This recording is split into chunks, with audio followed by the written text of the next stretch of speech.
Gold mutual fund और gold ETF ये दोनों अलग अलग चीजें हैं, लेकिन समझने वाली बात यह है कि ज्यादा रिटर्न किस में है, ज्यादा कमाई कौन देता है, ज्यादा सेफ कौन सा है, इन्वेस्टर्स के लिए ज्यादा ऑप्शंस बेहतर तरीके से ज्यादा आसान कौन करके देता है। दोनों है गोल्ड ही, लेकिन गोल्ड म्यूचुअल फंड और गोल्ड ईटीएफ बेहतर कौन सा है भैया, आज डिटेल में समझाऊंगा इसको आपको। सोचिए आप रोज एसआईपी में पैसा डाल रहे हो, रोज मतलब मंथली डाल रहे हो, म्यूचुअल फंड में इन्वेस्ट कर रहे हो, लेकिन अचानक खबर यह आती है कि सबसे तेजी से बढ़ने वाला इन्वेस्टमेंट ऑप्शन ना तो एसआईपी है, ना म्यूचुअल फंड है, और ना ही डायरेक्ट स्टॉक है, बल्कि अब ईटीएफ हो गया भैया। हाँ जी, 13 अगस्त 2025 की रिपोर्ट साफ साफ कहती है कि इन्वेस्टर्स अब ईटीएफ की तरफ दौड़ रहे हैं। सिर्फ जुलाई 2025 में ही इक्विटी ईटीएफ में 4,476 करोड़ का पैसा आया भैया, जबकि जून में यह लगभग 844 करोड़ ही था। यानी कि एक ही महीने में 5 गुना से ज्यादा बड़ा जंप आया है। और हाँ, गोल्ड ईटीएफ में थोड़ी गिरावट देखने को मिली है। जून के 2080 करोड़ से जुलाई में इनफ्लो घटकर 1256 करोड़ रह गया है, लेकिन फिर भी ये बहुत बड़ा नंबर है। लेकिन बड़ी तस्वीर ये कहती है कि ईटीएफ अब इन्वेस्टर्स की नई पसंद बन चुका है। अब सबसे बड़ा सवाल ये है कि ईटीएफ क्या है भैया, है क्या ये? तो ईटीएफ का यानी कि एक्सचेंज ट्रेडेड फंड। इसको आप ऐसे समझिए कि ईटीएफ एक तरह की टोकरी है जिसमें ढेर सारे शेयर्स कोई कमोडिटी जैसे गोल्ड प्रोपोर्शन के हिसाब से रखे जाते हैं। ठीक है, एग्जांपल लो, अगर आपने निफ्टी 50 ईटीएफ खरीदा है तो वो निफ्टी 50 इंडेक्स की पूरी कॉपी है, ये समझ लो। यानी कि Reliance, Infosys, HDFC bank, TCS, IC bank जैसी टॉप 50 कंपनियां बराबर बराबर हिस्सों में, बराबर मतलब जिस हिस्से में निफ्टी 50 में होती है उसी हिसाब से आपके ईटीएफ की टोकरी में रखे गए हैं। ठीक है, ऑटोमेटिकली आ जाता है। अगर निफ्टी ऊपर जाएगा तो आपका ईटीएफ भी ऊपर जाएगा, निफ्टी गिरेगा तो आपका ईटीएफ भी गिरेगा। और सबसे मजेदार बात, ईटीएफ स्टॉक एक्सचेंज पर शेयर की तरह ट्रेड होता है, मतलब जब चाहे खरीद लीजिए और जब चाहे बेच दीजिए। अब सोचिए अगर यही काम म्यूचुअल फंड से करना हो तो म्यूचुअल फंड में आप फंड हाउस से यूनिट्स खरीदते हैं, और वो भी डे एंड के एनएवी पर। अब इसको समझाता होता क्या है। म्यूचुअल फंड जब आप खरीदते हो, जैसे मार्केट 9:15 से 3:30 तक खुला रहता है, आप बीच में कभी भी म्यूचुअल फंड यूनिट बाय और सेल करते हो तो आपको उस टाइम के प्राइस पे बाय और सेल नहीं होता है। मार्केट खत्म होने पर, यानी कि डे एंड पर जो एनएवी आएगी, जो प्राइस आएगी, उस प्राइस पर बाय या सेल होता है। यानी कि आपने जब देखा प्राइस बाय करने के लिए 100 रुपए था और डे एंड पर वो अगर 90 रुपए रह गया तो आपको 90 रुपए पर मिलेगा, भले आपने 100 रुपए पर बटन दबाया था। ईटीएफ में ऐसा नहीं होता, ईटीएफ लाइव होता है भैया। ईटीएफ में अगर आपने देखा कि 100 रुपए पर बटन दबाया बाय, तो 100 पर ही बाय होगा, वो डे एंड पर नहीं जाएगा वो। ठीक है, मतलब इंट्राडे बाय और सेल पॉसिबल नहीं है म्यूचुअल फंड में। ईटीएफ में ट्रांसपेरेंसी ज्यादा है, खर्चा कम है, लिक्विडिटी कहीं बेहतर है, मतलब बाय और सेल करना बहुत आसान है। और इसी वजह से इन्वेस्टर्स, खास करके यंग जनरेशन, अब म्यूचुअल फंड से ज्यादा ईटीएफ प्रेफर कर रहे हैं। एसआईपी और इंडेक्स फंड अच्छे ऑप्शन हैं, लेकिन ईटीएफ कॉस्ट इफेक्टिवनेस और कंट्रोल की वजह से आगे निकल रहा है भैया, साफ साफ। अब बात करते हैं gold mutual fund versus gold ETF पर। देखो, गोल्ड म्यूचुअल फंड ना बेसिकली एक म्यूचुअल फंड स्कीम है जो इन्वेस्ट करती है गोल्ड के ईटीएफ में ही। मतलब गोल्ड म्यूचुअल फंड वाले भी गोल्ड ईटीएफ ही खरीद रहे हैं भैया। यानी आपके एक्चुअल गोल्ड के बीच में, मतलब आपके और एक्चुअल गोल्ड के बीच में एक एक्स्ट्रा लेयर आ गया म्यूचुअल फंड स्कीम का, ये समझ लो। और इसका फायदा ये है कि एसआईपी आसान है, डीमैट अकाउंट की जरूरत नहीं पड़ती, लेकिन इसमें खर्चा थोड़ा ज्यादा पड़ जाता है भैया, एक्सपेंस रेशियो कंपनी लेगी ना अपना एक्स्ट्रा लेयर लगाए तो। दूसरी तरफ है gold ETF, directly gold prices को ट्रैक करता रहता है यहां, लेकिन हाँ डीमैट अकाउंट चाहिए, और डीमैट अकाउंट अगर आपके पास नहीं है तो कोई दिक्कत की बात नहीं। क्यों? क्योंकि डिस्क्रिप्शन में हमेशा हम डीमैट अकाउंट का लिंक डाल के रखते हैं, फ्री होता है, खुलवाइए और ईटीएफ में इन्वेस्ट कीजिए। ठीक है भैया, अब समझो, ये स्टॉक की तरह एक्सचेंज पर ट्रेड होता है, ठीक जैसे स्टॉक होता है।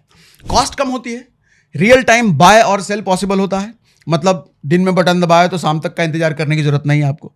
तो फर्क बड़ा सिंपल है, बिगिनर्स के लिए म्यूचुअल फंड आसान है, लेकिन कॉस्ट और ट्रांसपेरेंसी में ईटीएफ बेहतर है। लेकिन दिमाग में यह सवाल आता है गोल्ड ईटीएफ बनता कैसे है, ये कंपनी जो हमको गोल्ड ईटीएफ इन्वेस्ट करवा रही है वो कैसे बनाते हैं गोल्ड ईटीएफ भैया? तो अब ये समझो, देखो इक्विटी ईटीएफ में तो ये समझ आता है कि इंडेक्स में कंपनीज के शेयर अपने वेटेज के हिसाब से खरीद करके यूनिट बना दिए जाते हैं।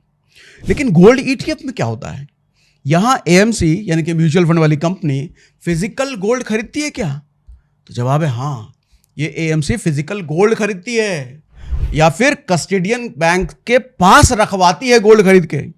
और ये गोल्ड हमेशा 99.5% या उससे ज़्यादा प्योरिटी के होते हैं।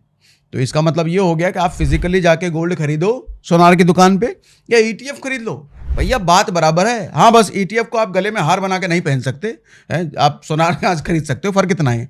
लेकिन गोल्ड ही दोनों आपके पास आया, ठीक है, हाथ में नहीं आया ईटीएफ, बस इतना फर्क है।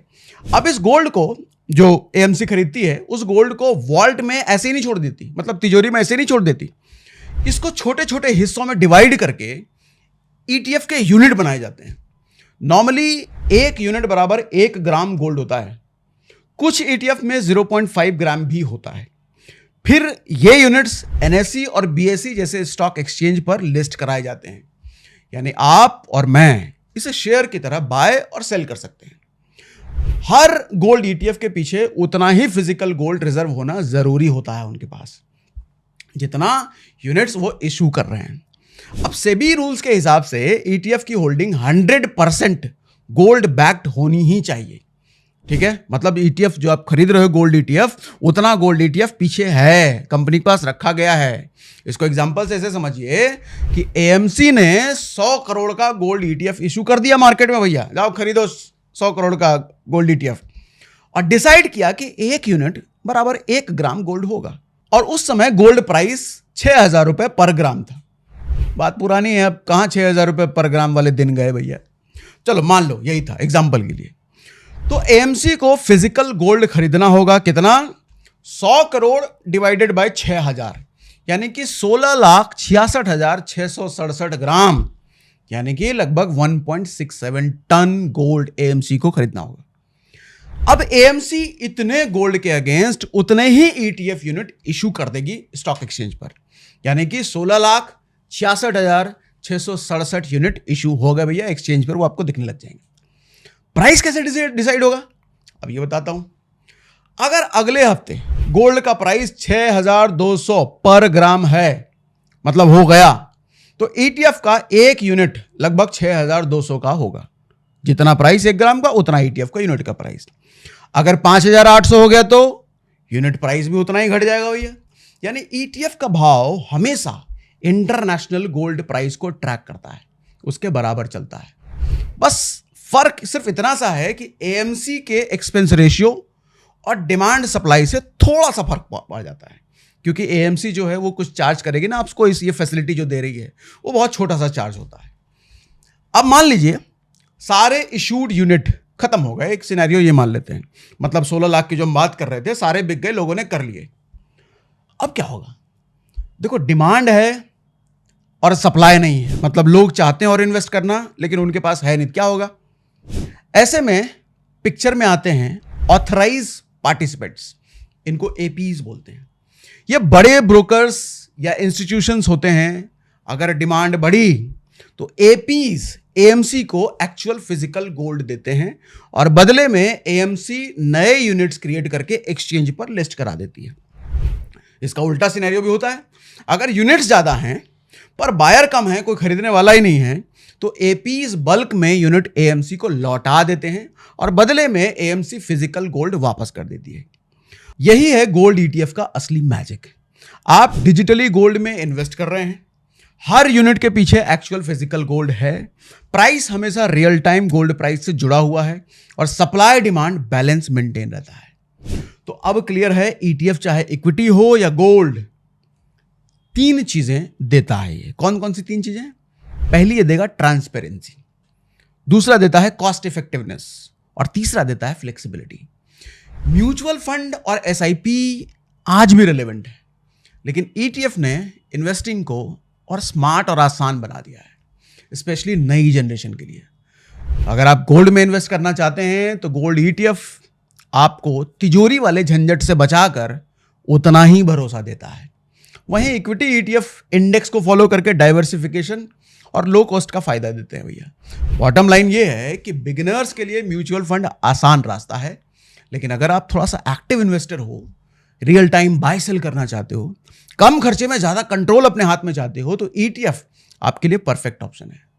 यानी आने वाले समय में SIP, म्यूचुअल फंड और ETF तीनों पैरेलल चलेंगे भैया। लेकिन ट्रेंड ये साफ कह रहा है कि इन्वेस्टर्स की नई पसंद अब ETF है। लेकिन हाँ, ETF के लिए क्या चाहिए आपके पास? डीमैट अकाउंट, जिसका लिंक हम पिन कमेंट डिस्क्रिप्शन में दे करके रखते हैं। तो ये कंपैरिजन आपको समझ में आया तो हमें कमेंट बॉक्स में ज़रूर बताइएगा। और हाँ, कुछ सवाल रहेगा मन में, कुछ कन्फ्यूज़न रह गया बाकी, तो सवाल वो भी लिख दीजिएगा। आने वाले किसी ना किसी वीडियो में आपका सवाल हम ज़रूर ले लेंगे।